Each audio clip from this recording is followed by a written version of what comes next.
di Sudah, layar. Pak.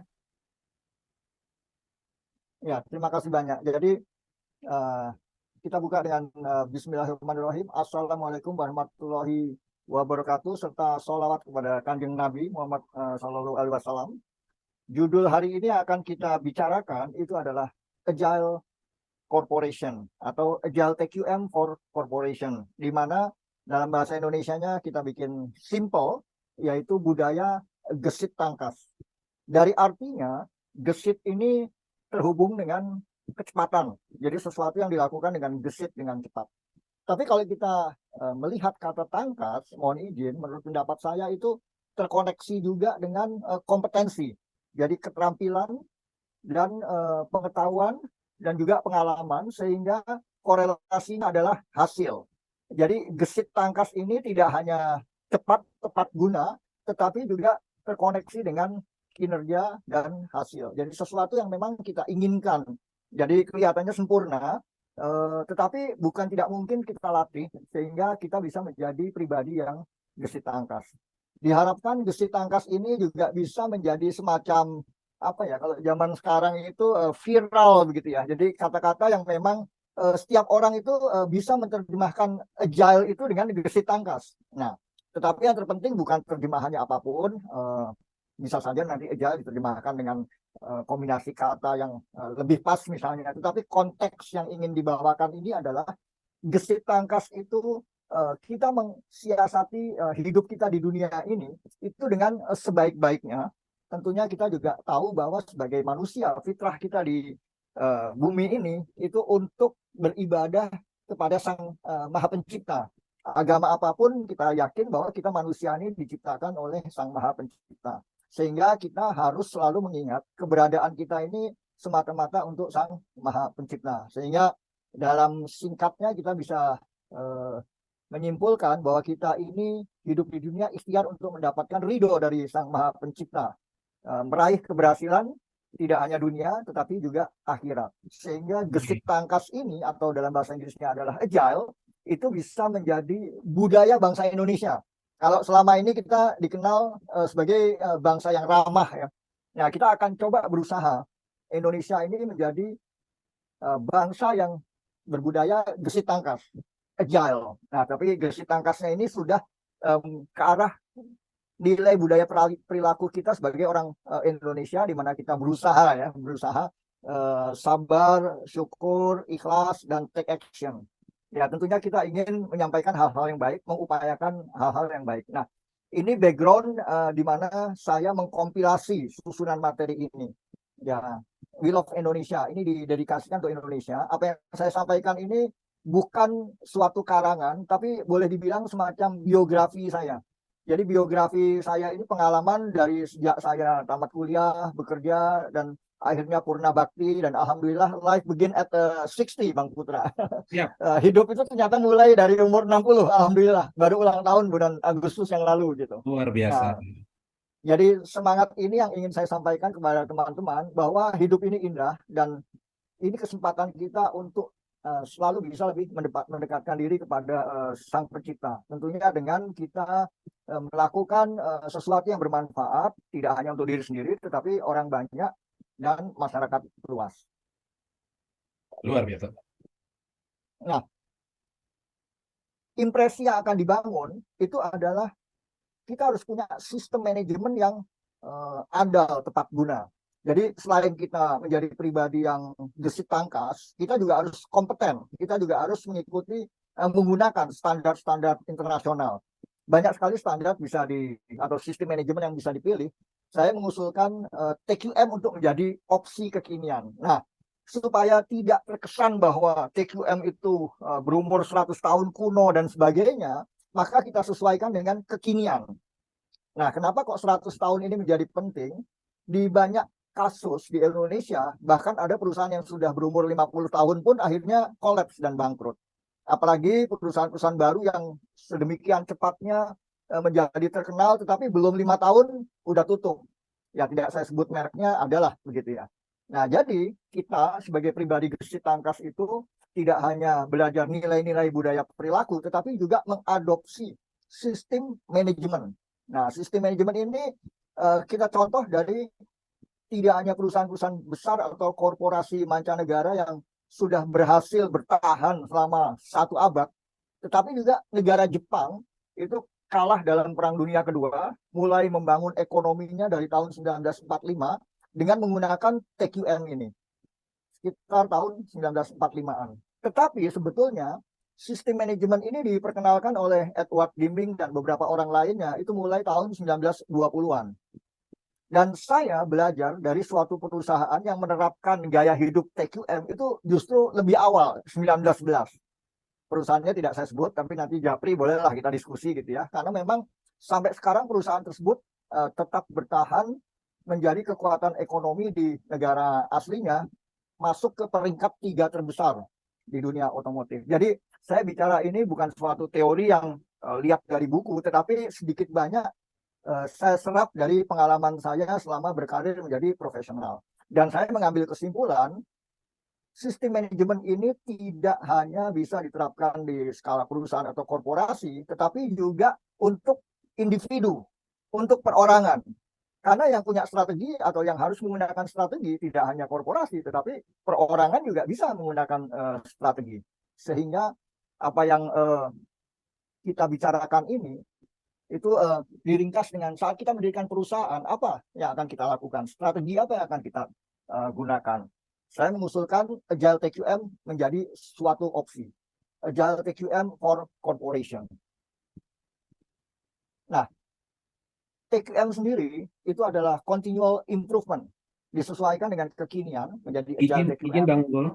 Ya, silakan. Bang Unggul tadi sebut-sebut TQM, mungkin sebagian orang juga ada yang sangat familiar dengan TQM, tapi mungkin ada yang baru dengar TQM di pagi hari ini, Bang Unggul. Mungkin Bang Unggul tolong tambahkan atau jelaskan TQM itu apa? Karena Bang Unggul udah bilang TQM. Silakan Bang Unggul. Betul. Ya, terima kasih. Ini memang sering terjadi. Kita menganggap setiap orang tahu TQM, tetapi ternyata belum tentu. Tetapi saya yakin apa yang menjadi latar belakang TQM itu sudah sangat dikenal, dilakukan sehari-hari.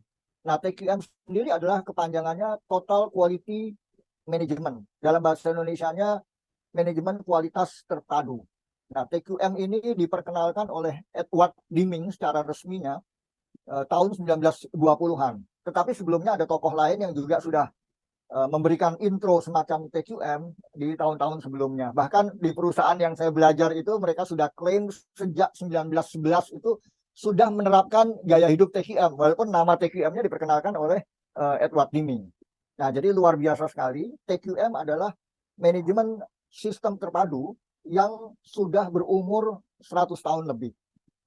Di mana bukti-bukti keandalannya itu kita bisa lihat di perusahaan-perusahaan Jepang, Amerika yang menerapkan TQM. Toyota misalnya, walaupun sedang berjuang untuk bisa menyesuaikan diri dengan Tesla, tetapi tidak dipungkiri mereka masih brand yang paling diminati di dunia. Siapa yang nggak kenal Toyota? Nah, mereka itu menerapkan TQM. Demikian juga dengan kita bisa menerapkan TQM-nya. Kira-kira seperti itu penjelasan mengenai TQM, Bang Putra. Siap, Bang Unggul. Lanjut, Bang. Lanjut. Terima kasih. Nah, jadi supaya bisa lebih membumi, maka TQM ini kita kaitkan dengan agile, yaitu gesit tangkas, sehingga diharapkan orang Indonesia bisa menyerap budaya perilaku gesit tangkas ini dan menerapkannya dalam kehidupan sehari-hari untuk berprestasi. Tidak hanya tujuan dunia, tetapi juga akhirat. Artinya kita tidak ingin kepleset, sehingga pada akhirnya kita tidak berhasil meraih kesuksesan. Kita ingin lengkap semua, sehingga budaya perilaku diimbangi dengan manajemen sistem, dan yang terpenting adalah network of friendship, di mana ini adalah penjabaran dari silaturahim. Sebagai manusia, sebagai fitrah kita di bumi ini, nggak mungkin kita sendirian. Kita selalu berinteraksi dengan orang banyak. Oleh karena itu, saya juga mengusulkan suatu konsep, yaitu sinergi lintas komunitas. Nanti kita akan bahas lebih lanjut. TQM sendiri itu kita upayakan menjadi suatu sistem manajemen peningkatan kinerja bisnis. Jadi aslinya adalah peningkatan kinerja bisnis. Tapi kalau kita kembalikan kepada kinerja, tidak selalu kinerja kita itu berorientasi pada bisnis, bisa apa aja. Untuk kinerja bisnis, yang terpenting adalah eskalasi revenue dan profit. Jadi bagaimana apa yang kita lakukan ini bisa membuahkan hasil seperti yang diinginkan pada saat kita melakukan kegiatan dalam upaya peningkatan kinerja bisnis itu. bisa saja itu terkait dengan optimasi, manajemen aset, dan lain-lain. Dan dari TQM itu sangat terkenal konsep PQCDSM, productivity, quality, cost, delivery, system, dan moral. Nah, semua ini kalau kita betul-betul terapkan dalam upaya-upaya kita, akan menjadi daya saing kokoh, kuat, terintegrasi. Intinya semua itu kenapa kita harus diskusikan. Kita ingin agar putra-putri Indonesia stand tall, berdiri tegak sejajar dengan bangsa-bangsa besar. Kita ingin putra-putri Indonesia itu percaya diri karena mempunyai suatu sistem budaya perilaku yang diyakini ya betul-betul bermanfaat bagi kita semua, bagi para generasi muda itu. Paling tidak mereka yakin, misalnya kita dengan menerapkan budaya syukur, ikhlas, sabar, kita akan selalu dimudahkan oleh Sang Pencipta. Nah, dengan keyakinan ini kita akan menjadi percaya diri, tidak akan merasa khawatir apapun, apalagi tidak hanya dibantu oleh Sang Pencipta, kita melakukan ikhtiar-ikhtiar yang memang sudah umum menjadi strategi yang dilakukan oleh orang banyak. Jadi kita punya practice dan kita juga punya belief. Belief dan practice ini akan membuahkan sesuatu yang memang membuat kita semangat. Nah, ini yang ingin saya tularkan, ingin saya sampaikan.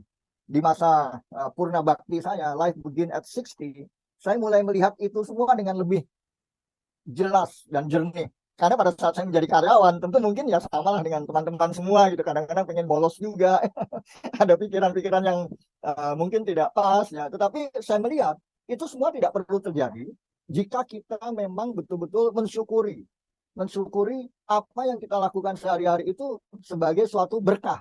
Bahkan mungkin pada saat kita mendapat masalah pun, itu kita akan melihat ini adalah berkah, karena pada saat kita nanti bisa menyelesaikan masalah itu, kita akan mendapatkan suatu keberhasilan. Dan ini juga bukan suatu pernyataan kaleng-kaleng, ini adalah firman Allah, di mana di balik kemudahan, di balik kesulitan itu akan ada kemudahan atau keberhasilan.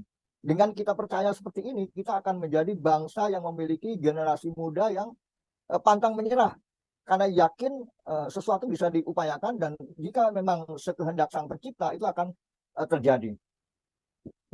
Nah, ini menarik sekali. Di sini ingin saya sampaikan suatu tips yang dulu saya pelajari dari konsultan Amerika, yaitu suatu sistem komunikasi yang menurut saya mudah dipelajari, yaitu sistem komunikasi ROPS. ROPS ini di internet banyak sekali bisa dilihat, tetapi di sini saya kompilasi tidak hanya menjadi strategi komunikasi, tetapi juga menjadi strategi bagaimana kita melaksanakan suatu pekerjaan, aktivitas, proyek, atau bahkan mungkin suatu visi misi jangka panjang.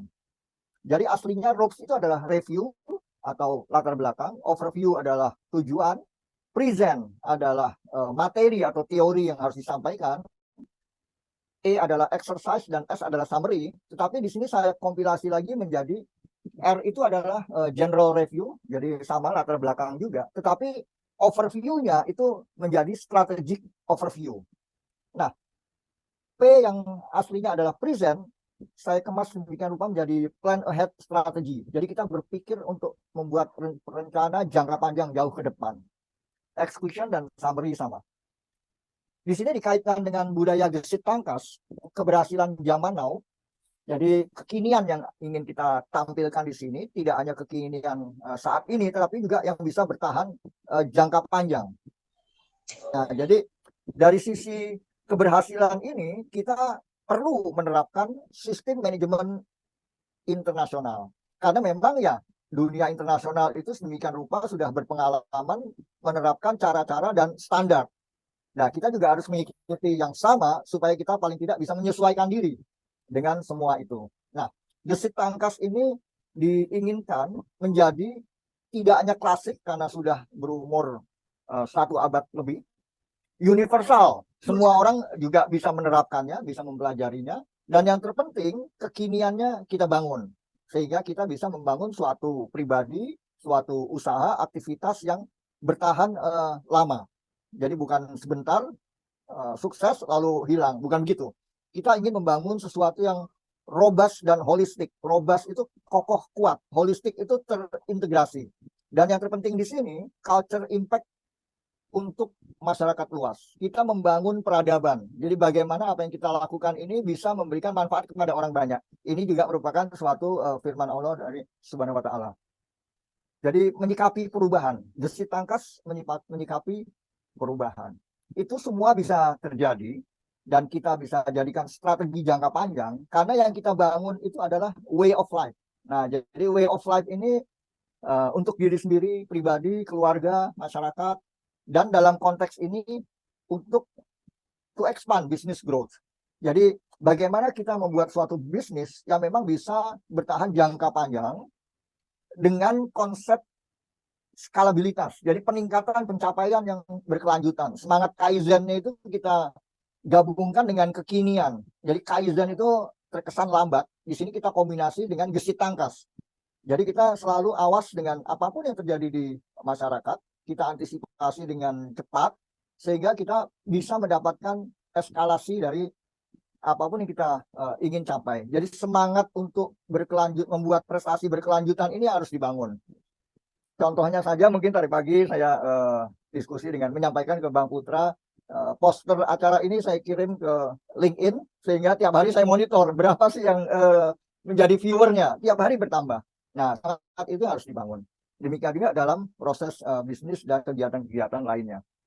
Untuk execution, ini TQM asli itu mengacu kepada konsep plan, do, check, and action. Nah, ini sudah terbukti memberikan manfaat signifikan. Kita ingin ada unsur speed di sana, cepat. Sehingga dimodifikasi menjadi build, measure, and learn. Build for success. Dan lebih dari itu, build, measure, expand, more success. Ya, kita menghipnotis diri kita sendiri. Kita menggunakan terminologi-terminologi positif supaya kita juga bisa bergerak secara positif. Berkembang ke arah kebaikan. Hilangkan segala macam yang negatif itu karena lebih baik kita mengacu kepada sisi positif untuk mendapatkan hal-hal yang juga positif. Nah, semua ini kita rancang dengan ROPE strategi ini untuk membangun kredibilitas profesional. Apa yang kita bangun ini sebetulnya adalah kredibilitas profesional di mana kita dari umur setahun, 2 tahun, 3 tahun, lalu mungkin nanti 60, 80 dan seterusnya insya Allah sampai akhir hayat, itu membangun kredibilitas.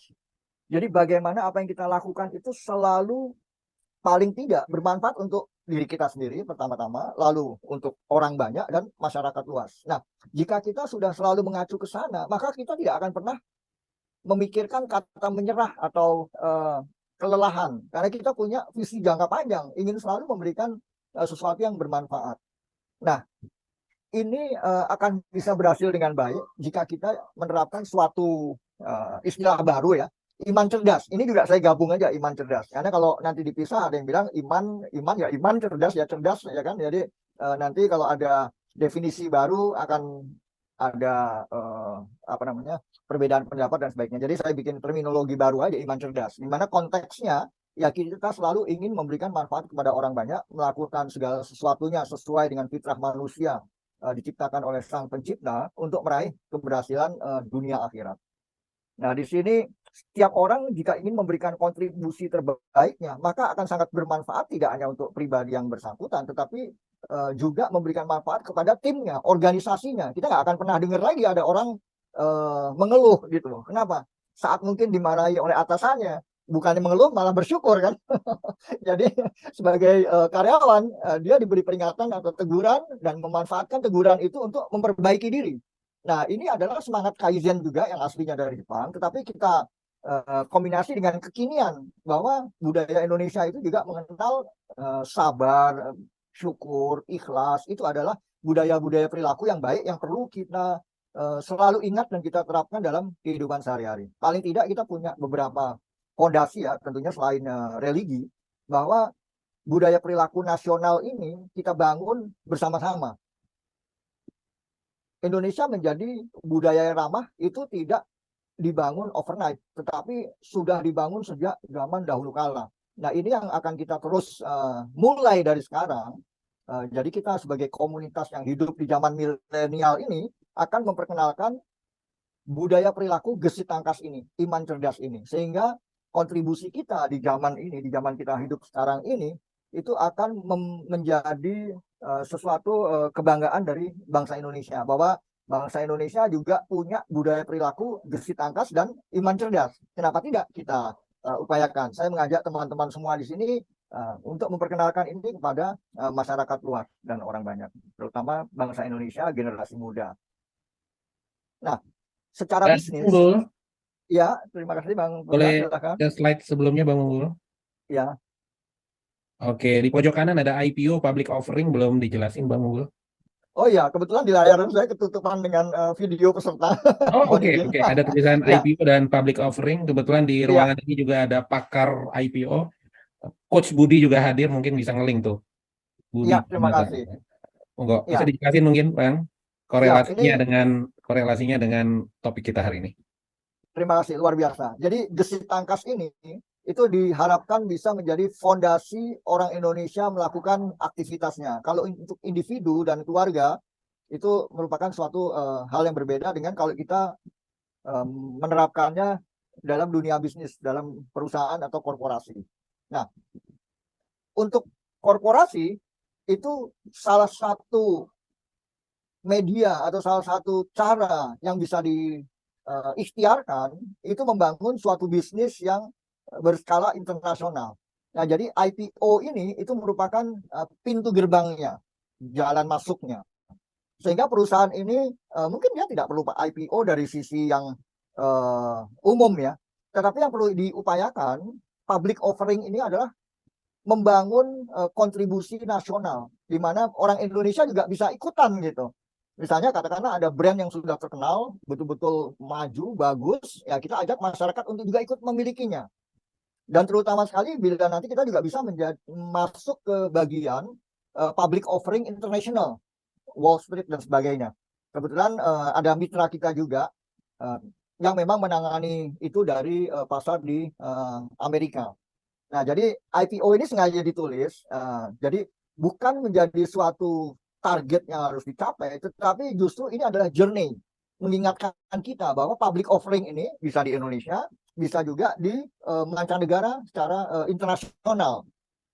Nah, terus terang nanti teman-teman yang bergerak di bidang IPO, jadi umumnya IPO yang merupakan suatu proses tentang saham dan sebagainya, pada saat sudah diperoleh IPO-nya, bukan berarti terus bisa berpangku tangan dan selesai tugasnya.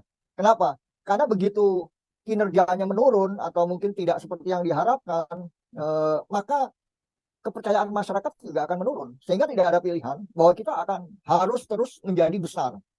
Nah, menjadi besar ini adalah semangat gesit tangkas tadi, semangat berkelanjutan, meraih keberhasilan yang berkelanjutan. Jadi itu suatu peluang yang memang kita pilih menjadi gaya hidup kita. Jadi kita selalu ingin bangkit terus. Jadi banyak bukti bahwa jika memang kesulitan ini sudah bisa kita petakan, lalu kita buat strateginya untuk bagaimana bisa meraih keberhasilan dengan menggunakan temuan-temuan tersebut, sehingga masalah bisa diubah menjadi keberhasilan. Nah, ini yang disiratkan dalam semangat kenapa saya tulis IPO public offering di situ, Bang Putra. Jadi konteksnya untuk perusahaan dan korporasi, mengingatkan saja. Nah, jadi kalaupun sudah berhasil, alangkah baiknya juga kita berbagi kepada masyarakat orang Indonesia, tidak hanya nasional, kalau perlu kita masuk pasar internasional. Nah, Ya, ini kita bisa upayakan, Bang Putra, karena kita punya mitra-mitra juga di Wall Street Amerika. Jadi kenapa tidak gitu? Kita tidak seperti katak tempurung hanya di Asia Tenggara, tetapi kita juga berpikiran jauh ke depan.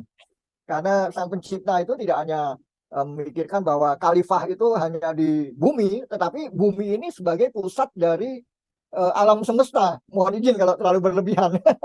Tapi hanya mengingatkan saja bahwa bumi adalah suatu debu di alam semesta ini. Jadi kita harus berpikiran juga bahwa keberadaan kita berada di suatu alam semesta yang memang merupakan ciptaan dari sang pencipta ini. Kira-kira begitu. siap, siap, siap Bang. Lanjut Bang. Terima kasih. Ya, saya lanjutkan. Saya maju ke slide selanjutnya. Nah, untuk perusahaan, ROPS tadi, review, overview, present, exercise, dan summary tadi, atau sudah dikonversi menjadi plan ahead strategi, mencakup 5 hal begini. Gesit tangkas menyikapi perubahan itu sebagai fondasi, sikap kita untuk bisa meraih keberhasilan. Dan objektifnya eskalasi nilai tambah berkelanjutan. Bagaimana kita selalu bisa memikirkan eskalasi itu, bukan dari sisi keserakahan ya, tetapi dengan semangat hari ini lebih baik dari kemarin dan besok kita ingin lebih baik dari hari ini. Nah, jadi dari konteks seperti itu, sehingga eskalasi nilai tambah berkelanjutan ini selalu menjadi mindset kita untuk selalu lebih baik, untuk selalu bisa diperbaiki lagi dan seterusnya.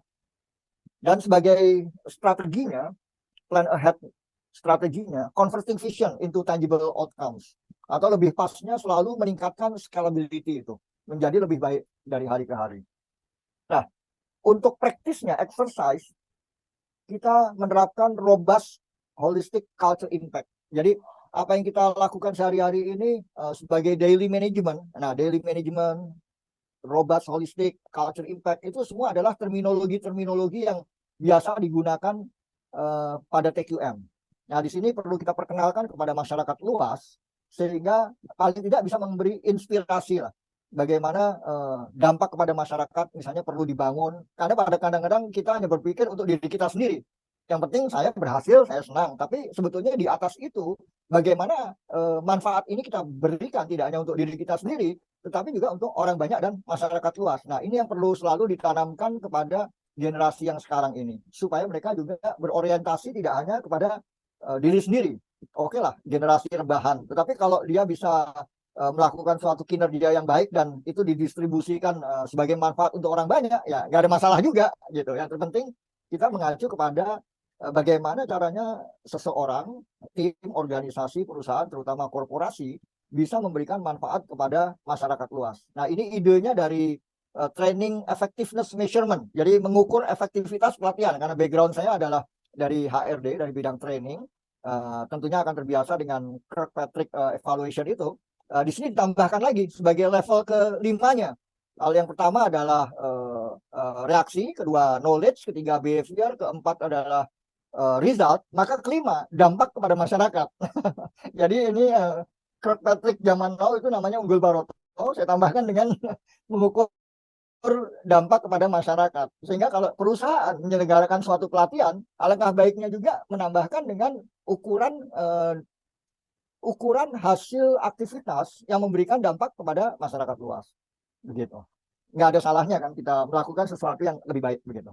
Karyawan setelah mengikuti pelatihan dapat meningkatkan revenue. Nah, revenue-nya pengaruhnya ke masyarakat apa kan bisa ditambahkan.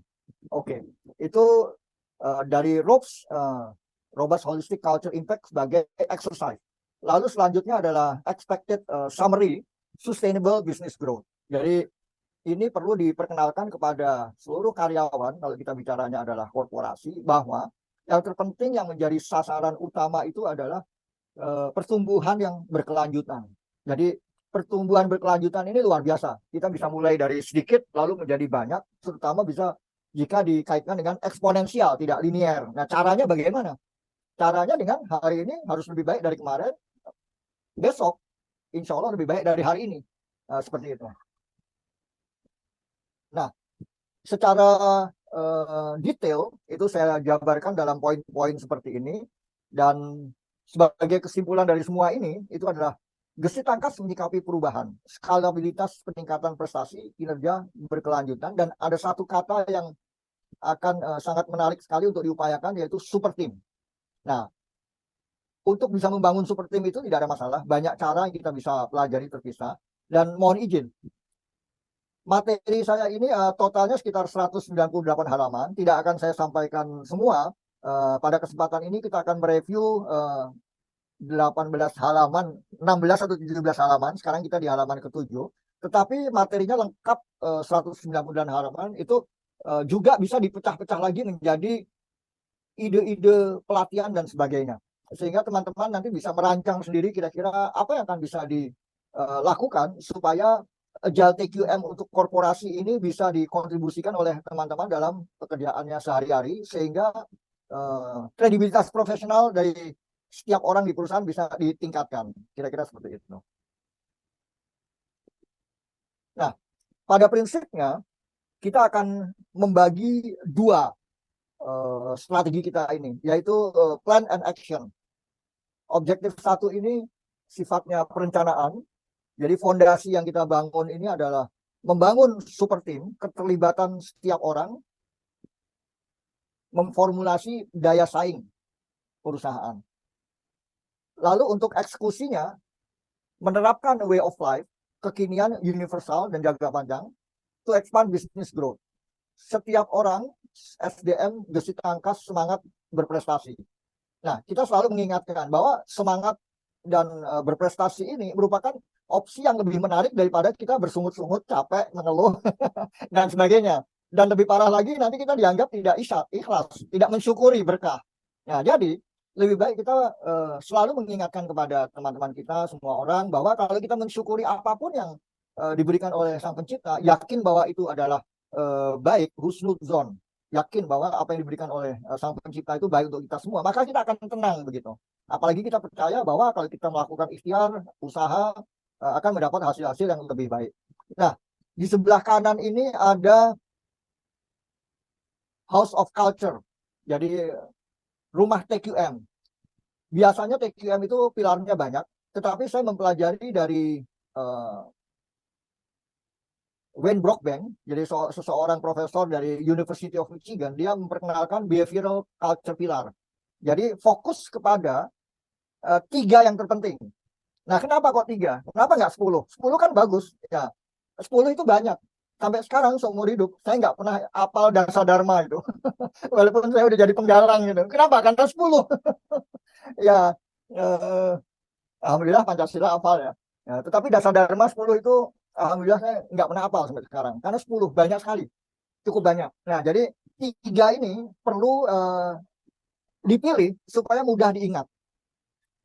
Jadi rumah TQM yang dibangun untuk gesit tangkas ini, itu ada performance management atau system management atau strategi, lalu people TQM, dan culture.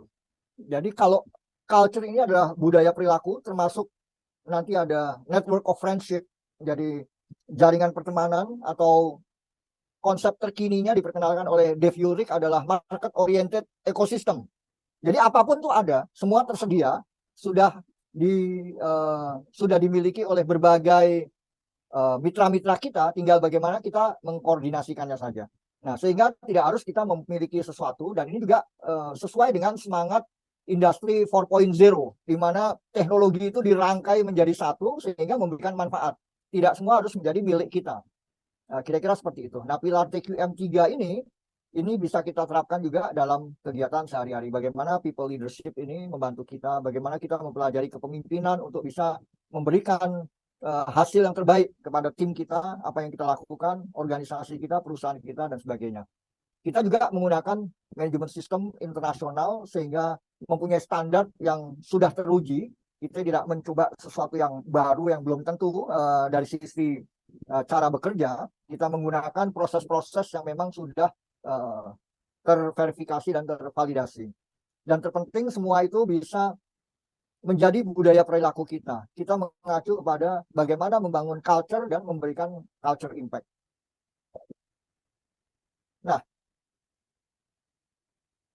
semua itu tentunya membutuhkan tidak hanya iman cerdas, tetapi juga kompetensi. Jadi gesit tangkas itu tidak hanya cepat, tetapi ada penekanan di tangkas bahwa kita tuh kompeten terkait kepada hasil. Kompetensi di sini itu akan betul-betul signifikan dampaknya jika didasari oleh nilai-nilai perilaku yang ada, auranya. Jadi integrity, passion, perseverance, integrity, kesungguh-sungguhan, passion, minat, bakat yang kita punyai dipadu dengan kesempatan, perseverance, keuletan. Jadi kompeten ini dipadu dengan budaya perilaku itu akan menjadi lebih baik. Kita bayangkan kebalikannya, orang kompeten tapi bersungut-sungut, bisa melakukan pekerjaan dengan sempurna tapi hatinya ngomel-ngomel terus. Hasilnya baik, dia kompeten, nggak ada dipertanyakan tentang kinerjanya. Tetapi apa yang dilihat sangat bertolak belakang. Yang kita inginkan adalah I-Faith, iman cerdas, yaitu bagaimana seseorang itu betul-betul dia menikmati hidupnya, menjalani hidupnya dengan rasa syukur, sabar, ikhlas, dan yakin bahwa apa yang dilakukan itu baik untuk diri sendiri dan orang lain, masyarakat luas. Nah, ini penting untuk dibangun. Kompetensi sendiri juga mendukung hal itu, karena pilar kompetensinya ada 6, attitude, skill, dan knowledge, lalu experience, responsibility, flexibility. Nah, di sini pertanyaannya, dan perlu menjadi bahan renungan kita, bila kita sudah tersertifikasi, maka seberapa kompeten kita. Kita bisa membayangkan seorang pengemudi kendaraan. Dia baru dapat SIM, dia mengendarai mobilnya dengan sungguh-sungguh sesuai dengan standar yang dia ketahui, tapi dia baru saja lulus ujian SIM kemarin. Dibanding dengan seseorang yang sudah berumur, katakanlah 50 tahun, sudah adem, ya kan? Dia betul-betul mengendarai mobilnya secara kompeten sesuai dengan standar yang berlaku, tetapi diimbangi juga dengan berbagai kematangan-kematangan budaya perilakunya, ditambah dengan sabar, menikmati perjalanan. Nah, itu akan lebih pas begitu. Nah, ini biasanya akan dirasakan bagi yang sudah mengalami. Nah, saatnya lah bagi kita yang sudah mengalami itu menyebarkannya kepada generasi muda kita, sehingga gesit tangkas ini dan iman cerdas ini paling tidak dikenal. Oh, suatu terminologi baru lah seperti itu. Atau mungkin konsepnya banyak, salah satu konsep yang bisa dijadikan opsi. Jadi budaya gesit tangkas, profesional dan kredibel. Ini ada tahapan bagaimana profesional kredibel itu bisa kita terapkan untuk diri kita dan untuk tim, tidak hanya di pekerjaan, di perusahaan, tetapi juga dengan keluarga kita. Jadi bagaimana kompetensi itu bisa memberikan hasil. Jadi kita kompeten, kalau nggak kita gunakan juga untuk apa? Kita kompeten mengelas. Saya mungkin kompeten mengelas dulu, tapi dalam karir saya alhamdulillah nggak pernah jadi tukang las gitu. Jadi artinya kompetensi welding saya ya alhamdulillah tersirat ke output-output yang lain. Nah, jadi kompetensi kita itu dikaitkan dengan pencapaian-pencapaian sehingga tidak mubazir. Nah, kita betul-betul memilih kira-kira passion kita di mana. Karena zaman juga udah berbeda. Kalau dulu kurikulum itu semua diajarkan, kalau sekarang ini cenderung ke spesialisasi. Nah, jadi tren juga ke arah situ. Kompetensi kita ini diimbangi dengan kredibilitas profesional, portofolio profesional yang kita tampilkan. Nah, setelah kita kompeten dan profesional, ada portofolionya, itu tidak cuma hanya menjadi suatu landmark, tetapi significant contribution. Betul-betul memberikan manfaat kepada komunitas, kepada lingkungan. Nah, tentu berbeda. Sesuatu yang sifatnya pencapaian dengan sesuatu yang sifatnya significant contribution. Jadi dampaknya dirasakan oleh lingkungan sekitar kita, teman-teman kita, organisasi kita, tim kita. Nah, selalu semangat itu kita bangun. Dan terpenting di sini, lead the team. Jadi bagaimana kita menjadi pemimpin. Ini juga firman dari Sang Pencipta, bahwa ya sekelompok orang tentu memilih pemimpin, lead the team. Tetapi kalau kita dalami lebih baik, sebaiknya kita tidak mengajukan menjadi pemimpin, tetapi memang karena dipilih. Nah, itu lebih bagus lagi. Nah, kita akan dipilih karena memang kita kompeten dan kita memberikan kontribusi signifikan. Jangan sampai kita minta dipilih tapi kita tidak kompeten dan tidak punya kontribusi. Akhirnya nanti jalan di tempat. Kita bukannya memberikan kebaikan, tetapi sebaliknya justru menjadi penyumbat. Nah, 1, 2, 3 ini adalah kepemimpinan gesit tangkas. Nanti ditambah lagi dengan 4 dan 5, high commitment. Kita sudah bisa kontribusi dan sebagainya, kita tunjukkan dengan komitmen yang baik, komitmen yang tinggi. Jadi kesungguh-sungguhan. Itu akan sangat penting sekali untuk bisa mendapatkan eskalasi hasil kinerja. Dan yang tertinggi dari standar ini, itu adalah professional performance, sesuai yang diinginkan oleh situasi saat itu ataupun organisasi atau perusahaan. Jadi ibaratnya kalau menjadi karyawan, performance appraisal-nya tuh nilainya A++, beberapa semester berturut-turut dan nggak pernah turun. Kira-kira begitu. Ya, bagi teman-teman yang nilainya B, bagaimana next time bisa menjadi B dan kemudian A++? Apa yang perlu diupayakan? Nah, bisa diterapkan kompetensi standar budaya gesit tangkas profesional kredibel ini. Ini semacam tips dari saya, semacam membuat suatu standar baru yang saya percaya ini saya lihat dalam karir saya dan saya lakukan juga. Kalau kita ingin baik ya kita harus punya langkah-langkah yang harus diikuti. Ya, itulah sebetulnya kompetensi standar yang dibangun oleh berbagai macam institusi. Agile TQM. Nah, gambar ini mungkin bukan yang terbaik, tapi kebetulan aja saya temukan. Jadi kalau aslinya itu ada suatu target yang harus dicapai. Suatu target yang harus dicapai sehingga perlu ikhtiar. Di sini saya kemas dengan lebih luas menurut saya bahwa kinerja atau aktivitas itu otomatis akan menghasilkan pencapaian-pencapaian yang diperlukan. Jadi kita tidak menganggap itu suatu target, tetapi lebih kepada challenge and opportunity. Jadi suatu tantangan dan peluang, suatu yang dihadapi kebetulan aja dalam sehari-hari.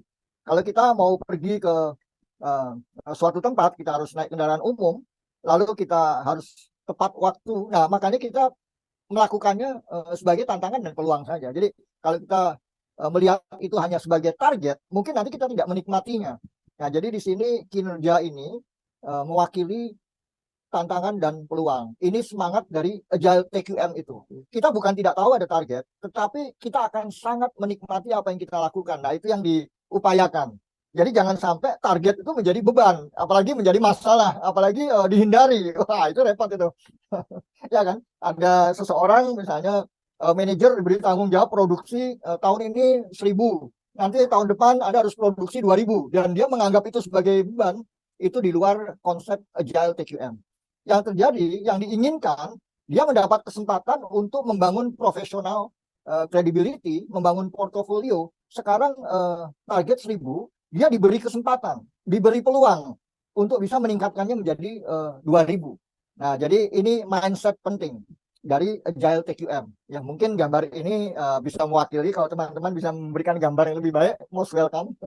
Kita sama-sama mengikhtiarkan itu. Jadi bagaimana orang Indonesia ini tidak menjadi bukan tidak menjadi orang yang selalu bersemangat melihat segala sesuatunya itu bagus-bagus saja, menjadi suatu challenge dan opportunity. Kalau ada yang belum tercapai ya itu menjadi suatu peluang untuk bisa menjadi lebih baik begitu. Build, measure, and learn. Build for success. Build, measure, expand, and more success. Jadi plan and execution. Nah, ini kita sebut aja sebagai plan ahead, strategic execution. Nah, plan ahead ini bukan saya temukan, ini sebetulnya saya pelajari dari John Maxwell, bapak kepemimpinan lah, tokoh kepemimpinan. Itu ada akronimnya. Nah, tentu itu adalah hak cipta dia, tetapi saya sangat senang dengan kata plan ahead ini, sehingga saya tambahkan menjadi plan ahead, strategic execution, rencana dan eksekusi. Nah, kalau kita bicara TQM, maka di sini banyak sekali ya unsur-unsur yang berada di dalamnya. Jadi ada tools problem solving, lalu cara-cara atau metode-metode yang biasa digunakan. Dan itu semua bisa kita pelajari, kita gunakan. Sebagai contoh, Pareto. Pareto tentunya mencerminkan aktivitas yang kita lakukan itu 20%, tetapi memberikan dampak 80%. Atau mungkin untuk lebih mudahnya dicerna bahwa katakanlah Pareto dari Italia, 20% orang Italia mempunyai kekayaan 80% dari negara Italia. Nah, dalam kegiatan sehari-hari, prioritas dan penggunaan Pareto ini itu tentu akan sangat bagus sekali. Jadi bagaimana kita bisa meraih keberhasilan itu juga dengan tidak hanya strategi, tetapi cara-cara yang memang bermanfaat. Nah, seberapa banyak dari kita yang dalam melakukan kegiatan sehari-hari, baik untuk individu atau untuk bisnis perorangan atau aktivitas di perusahaan mengacu kepada Pareto ini. Nah, tentunya kan tidak banyak. Coba kita terapkan ya cara-cara TQM ini, apalagi disesuaikan dengan kekinian sehingga kita bisa mengukur keberhasilan kita, kekinian kita ini ya memberikan manfaat kepada orang banyak dan masyarakat luas gitu. Jadi tools-tools dari TQM ini banyak, itu bisa kita pelajari satu persatu. Culture pillar pada prinsipnya terbagi menjadi 3. Jadi culture, performance, dan ekosistem. Budaya perilaku yang baik kita terapkan sehari-hari, nanti akan terkorelasi dengan kinerja, hasil kinerja kita, apa yang kita lakukan, dan memberikan manfaat kepada ekosistem, atau juga disupport oleh ekosistem, atau jaringan. mungkin paling sederhana adalah jaringan pertemanan. Saya paling senang menyebutnya network of friendship. Bisa aja itu market oriented ecosystem dan sebaliknya. Jadi kalau kita lihat dari strategic planning dan performance execution-nya, di sini bisa terrealisasi, bisa kita lakukan, sebetulnya itu dibangun dari beberapa tools tadi. Tools dari TQM. Ada yang 7QC tools, ada 7 management tools. Nah, untuk Agile TQM, saya merekomendasikan terutama untuk bisnis ya, tetapi tidak hanya untuk bisnis, untuk kepentingan pribadi juga bisa, untuk suatu rencana kegiatan pribadi juga bisa, tidak harus yang sifatnya bisnis. Tetapi terutama untuk bisnis, ada tools-tools yang disebut sebagai bisnis model. Jadi bisnis model ini perlu kita buat dulu. Lalu ada bisnis model canvas, personal bisnis model canvas, ada roadmap, ada strategi map, ada hosting country atau strategi map, lalu policy deployment, matrix strategi. Nah, semua ini akan bermanfaat jika kita meluangkan waktu untuk membuat persiapan-persiapan menggunakan metode-metode itu. Mungkin tidak harus rumit seperti aslinya, tetapi kita sederhanakan saja menjadi poin-poin penting. Katakanlah seorang milenial membuat suatu startup, dia tahu persis kalau dia membuat bisnis startup sesuai dengan bidang dia, katakanlah IoT, dia akan bisa cuan dengan baik. Tapi coba dia juga berpikir 5 tahun ke depan roadmap-nya seperti apa, visi dia apa. Kalau itu dilengkapi, akan menjadi akan memberikan manfaat yang diinginkan seperti penerapan yang diharapkan dari Agile TQM ini, pribadi gesit tangkas itu. Jadi jangan sampai mendapat cuan, tapi karena kita tidak memikirkan visi misi, sehingga apa yang dilakukan itu hanya sekedar untuk mendapatkan cuan. Mungkin mohon maaf, misalnya ya masih terkait dengan penipuan, bagaimana mendapatkan keuntungan dari kerugian orang lain. Nah, itu semua akan bisa dihindari kalau kita bisa menerapkan roadmap tadi, tahun pertama apa, kedua apa, ketiga apa, keempat, kelima, dan terutama visi jangka panjang. Setelah puluhan tahun, 60 tahun, 70 tahun yang akan datang, apakah masih akan berdiri, atau mungkin nanti bisnis itu akan dimiliki oleh anak cucu kita, kan nggak ada salahnya kita berpikir seperti itu. Karena kalau kita tidak pikirkan itu, maka kita tidak membangun fondasi jangka panjang. Nah, ini yang sebetulnya dihindari, sehingga apa yang kita raih keberhasilannya dalam 2-3 tahun, tahun keempat bisa aja ambruk. Karena tidak menyesuaikan dengan eskalasi dari situasi, tidak melihat challenge-challenge yang ada. Jadi hanya fokus kacamata kuda kepada saat ini saja. Sehingga itulah pentingnya strategi TQM yang klasik dan universal itu. Sehingga bagaimana apa yang kita lakukan sekarang ini juga bisa seperti itu, paling tidak bertahan dalam jangka panjang. Nah, jadi mengingatkan saja bahwa TQM yang boleh dibilang yang nggak kuno itu kita gunakan, tetapi disesuaikan dengan kekinian. Nah, diharapkan startup generasi muda itu bisa membangun Indonesia yang lebih kokoh kuat terintegrasi, sehingga bukan kaleng-kaleng lah kalau bahasanya sekarang itu. Nah, semua itu perlu diupayakan dengan ya sungguh-sungguh semua ditata, diterapkan dan dinikmati hasilnya. Kalau kita bicara satu persatu ini perlu dipelajari cukup lama, tidak bisa overnight juga. Misalnya membuat strategi map, itu bukunya aja satu buku tebel itu. Tapi nggak ada salahnya. Sekarang minimal kita mengenal dulu. Oh, ternyata ada ya yang disebut sebagai strategi map atau peta strategi itu. Kayak apa sih bentuknya? Nah, coba milenial ini bisa membuat itu dulu. Nah, mungkin kita bukan milenial, kita ngaku-ngaku aja milenial, padahal kolonial kan. Tapi di sekeliling kita itu banyak sekali milenial, kita beri saran kepada mereka. Anda punya suatu bisnis startup, kira-kira peta strateginya seperti apa? Pengukurannya kalau biasanya hanya balance scorecard aja, kita tambahkan dengan pengukuran culture-nya, dampak kepada masyarakatnya. Nah, sehingga akan menjadi lebih lengkap dan budaya perilakunya seperti apa. Nah, jadi itu mudah-mudahan bisa menjadi bekal untuk meraih keberhasilan tadi dunia dan akhirat. Jadi tidak semata-mata hanya untuk bisnisnya saja. Kira-kira seperti itu. Nah, ini saya coba bikin membuat peta strateginya. Jadi bagaimana masing-masing tools itu bisa saling melengkapi. Mulainya dari mana? Ya tentunya yang terpenting adalah visi misi kita, jangka panjang kita ingin seperti apa.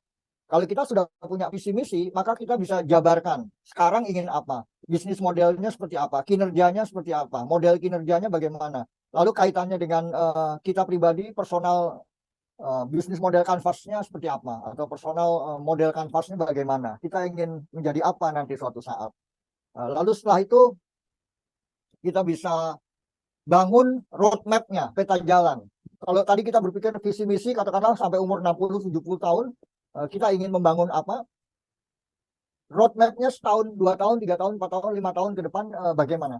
Nah ini kelihatannya sederhana ya, tetapi saya dalam perjalanan karir itu pernah bertemu dengan calon klien, ya boleh dibilang klien juga jadinya. Mereka itu cukup kesulitan untuk bisa eskalasi dari visi misinya. Tadinya punya rantai usaha di seluruh Indonesia, ada 18 cabang dan selalu berkembang, kepingin membuka cabang baru di luar negeri. Ternyata hambatannya apa? Bahwa SDM yang ada itu tidak percaya diri untuk merambah ke dunia internasional. Kenapa? Ya, nomor satu, bahasa Inggris mungkin tidak dikuasai. Yang kedua, walaupun sukses secara bisnis, SDM-nya dari teman-teman yang berpendidikan tidak tinggi, sehingga percaya dirinya tidak ada. Tetapi kalau kita bekali dengan dua hal itu, ya udah lulusan SMA, ya udah disyukuri aja. Tetapi kita bekali dengan strategi-strategi gesit tangkas, sehingga mereka punya kepercayaan diri bahwa orang asing pun juga memakai cara yang sama, dan saya mempelajari cara yang sama. Mungkin mereka berpendidikan tinggi, saya tidak, tetapi saya punya keahlian. Saya berada di suatu perusahaan di Indonesia yang berhasil. Sekarang jika saya punya strategi yang sesuai, dia yakin bahwa itu betul-betul bisa diterapkan dan sudah diterapkan di perusahaannya. Lalu untuk ekspansi internasional nggak ada masalah. Jadi menurut saya mindset di sini, mindset gesit tangkas itu yang mendasari semua itu. Karena seorang profesor pun kalau dia nggak bisa main catur, dia akan belajar main catur dulu dari awal. Nah, kan begitu. Nah, jadi orang Indonesia juga sama begitu. Nah, jadi mindset ini kalau kita perkuat akan menjadi landasan bangsa Indonesia bisa percaya diri. Saya mengalami dalam karir saya satu-satunya berdua. Saya dan Pak Nainggolan itu adalah ekspat. Lainnya itu orang India, Austria, Inggris dan lain-lain sebagainya. Nah, dari situ saya berpikir bahwa ya saya hanya orang Indonesia biasa, tetapi saya dalam tim itu mempunyai suatu kontribusi yang ya bukan kaleng-kaleng juga. Apa yang menjadi pemikiran saya walaupun bukan sesuatu yang jenius, tetapi diperlukan saat itu. Nah, dari situ saya berpikir bahwa mindset ini penting.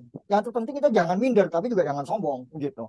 Kita melakukan apa yang diperlukan, kita hadapi semuanya itu dengan ya apa adanya.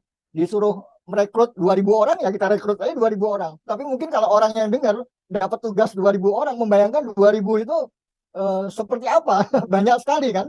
Ternyata begitu dijalani, itu waktunya juga 7-8 bulan. Kira-kira seperti itu. Nah, jadi mindset ini bisa diperkuat dengan kita mempelajari secara sederhana tools-tools yang ada. Karena pada prinsipnya, konsep apapun, teori apapun, serumit apapun, itu harus bisa disederhanakan. Jadi misalnya roadmap 5 tahun, teori manajemennya bertumpuk-tumpuk. Tetapi pada prinsipnya kita bisa membagi itu menjadi hal-hal sederhana saja. Tahun pertama ingin apa, tahun kedua apa, dan seterusnya sampai tahun kelima.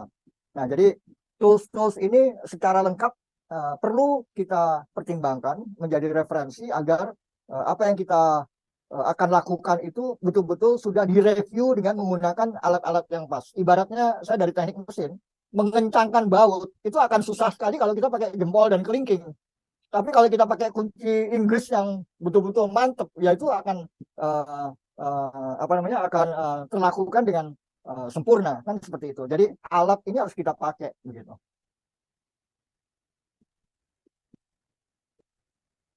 Nah, contohnya ini, kebetulan dalam perjalanan ini ada teman yang bidangnya adalah layanan rumah sakit. Saya bukan dari profesi layanan rumah sakit. Terus mereka terpikir untuk membangun tim, untuk memberikan suatu pelayanan tertentu untuk peningkatan kinerja suatu rumah sakit. Sehingga kita diskusi, lalu saya mencoba membuat ini dalam bentuk model kinerja. Sederhana aja, karena memang saya bukan dari profesi pelayanan rumah sakit, tetapi dengan model kinerja ini saya bisa berkomunikasi dengan mereka. Saya bisa bertanya dan bisa juga memberikan saran. Karena model kinerja ini sebetulnya memformat pola pikir kita untuk membuat suatu proses tertentu sehingga kita bisa melihat segala sesuatunya secara helikopter view. Nah, jadi ini akan kita sampaikan kepada klien kita itu bahwa rumah sakit akan bisa meningkatkan pelayanannya dari model kinerja seperti ini. Nah, tiap-tiap item yang ada di situ itu bisa dikonversi menjadi suatu action plan atau menjadi suatu kegiatan bisnis. Saya tidak jelaskan secara detail apa, tetapi saya hanya ingin sampaikan saja contoh bahwa kalau kita bisa membuat suatu model kinerja, strategi map atau peta strategi atau apapun itu akan membantu cara berpikir kita. Saya yakin teman-teman akan langsung bisa menemukan ingin menambahkan sesuatu di situ. Kenapa? Karena sudah kelihatan ada gambarnya. Nah, jadi visual ini sangat penting sekali. Kalau semua kita pikirkan saja, itu akan menjadi sesuatu yang sulit dan bahkan mungkin menjadi beban. Ada kata do what you write, write what you do. Nah, ini lebih gampang lagi ya, gambar aja itu menjadi peta strategi. Nanti kita bisa, saya diminta untuk menjelaskan ini selama 2 jam juga bisa gitu. Karena semua sudah terpetakan di sana. Kira-kira seperti itu. Nah, untuk suatu perusahaan atau korporasi, saya menyarankan build, measure, dan expand-nya ini itu juga menyangkut hal-hal yang strategik. Jadi diawali dengan bagaimana kita menyiapkan Agile TQM ini sebagai strategi.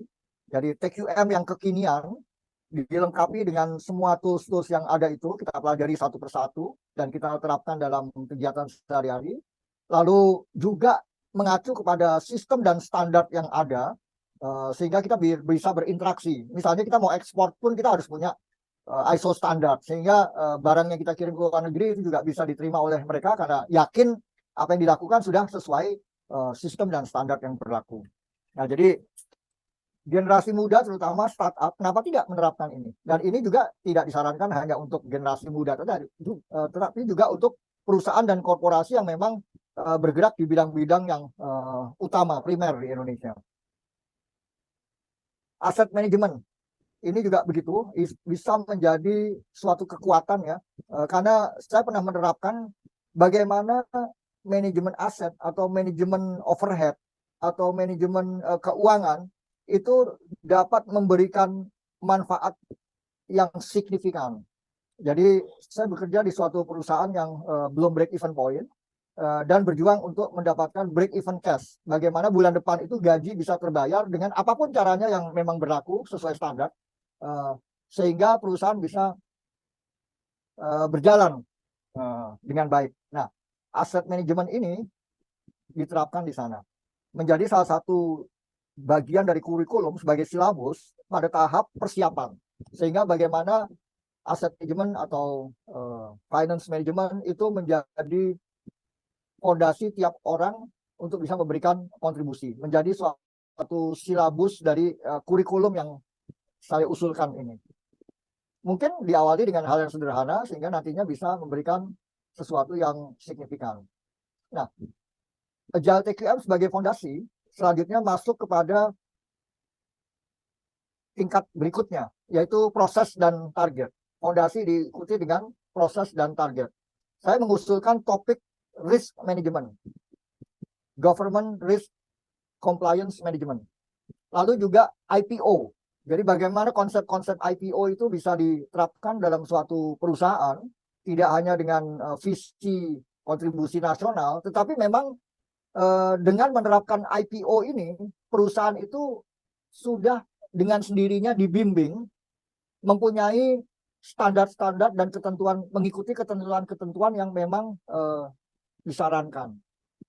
Jadi misalnya objek minimum, lalu aset minimum, dan banyak sekali persyaratan-persyaratan yang kalau diikuti kenapa tidak? Itu akan memperkuat perusahaan kita. Jadi no point of no return. Kita lanjut terus sampai ke proses IPO nasional, internasional, dan seterusnya. Paling tidak itu diperkenalkan kepada karyawan sehingga mereka punya wawasan jangka panjangnya seperti apa. Apalagi tentu tidak ada seorang pun yang ingin membangun suatu perusahaan atau suatu bisnis hanya untuk 2 bulan aja. Maunya kan tentu untuk jangka panjang. Kalau perlu nanti anak cucunya juga bekerja di situ. Kenapa tidak? Begitu. Nah, jadi proses dan target ini silabusnya ada juga finance management. Sehingga perusahaan bisa berhasil secara finansial. Lalu breakthrough, Agile TQM breakthrough perlu juga diterapkan sehingga selalu akan ada peningkatan-peningkatan. Diversifikasi bisnis biasanya dilakukan jika ada masalah.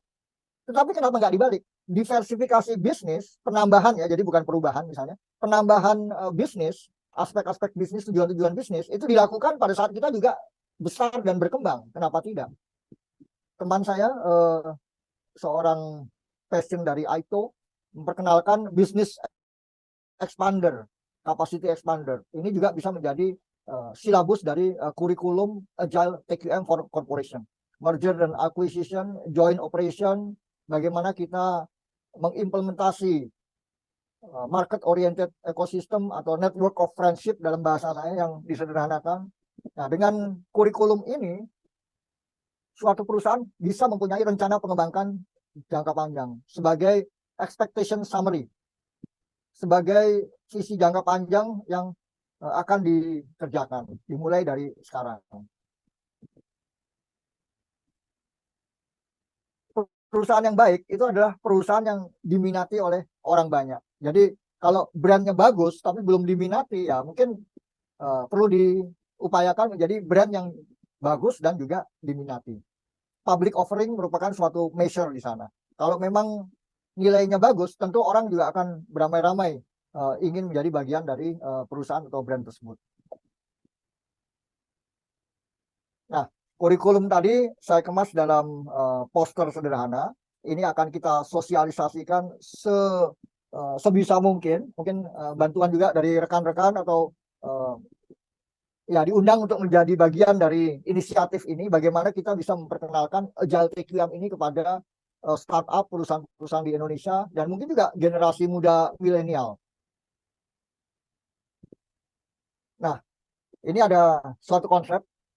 Ya betul, ini tidak simple, tetapi saya hanya ingin memberikan uraian dari judulnya, Inter-Community Synergy dan Growth and Impact on Social Economy. Jadi dua hal yang menjadi kesimpulan atau menjadi strategi kita, itu adalah sinergi lintas komunitas, di mana yang diharapkan adalah membangun dampak kepada masyarakat luas, terutama dampak sosial dan dampak ekonomi. Kontribusi kita sebagai warga negara Indonesia untuk kita ikhtiarkan bersama dengan sebaik-baiknya. Ya, terima kasih. Oke, sudah Pak Uli? Ya. Oke, luar biasa. Ya. Jadi teman-teman, kenapa Pak Unggul sekilas tadi tampilkan?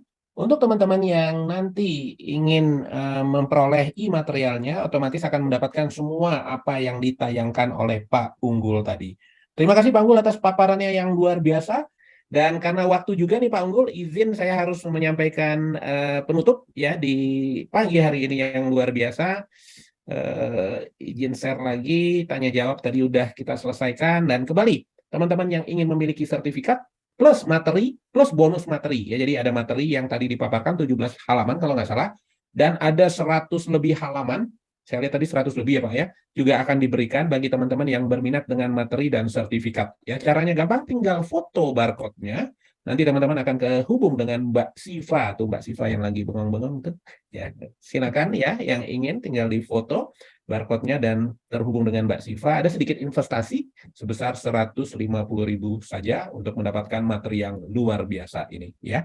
Kemudian dari kami nggak ada gading yang tak retak, karena di sana sini tetap ada kekurangan. Kami ingin melakukan improvement dalam rangka perbaikan dari waktu ke waktu, never stop improving.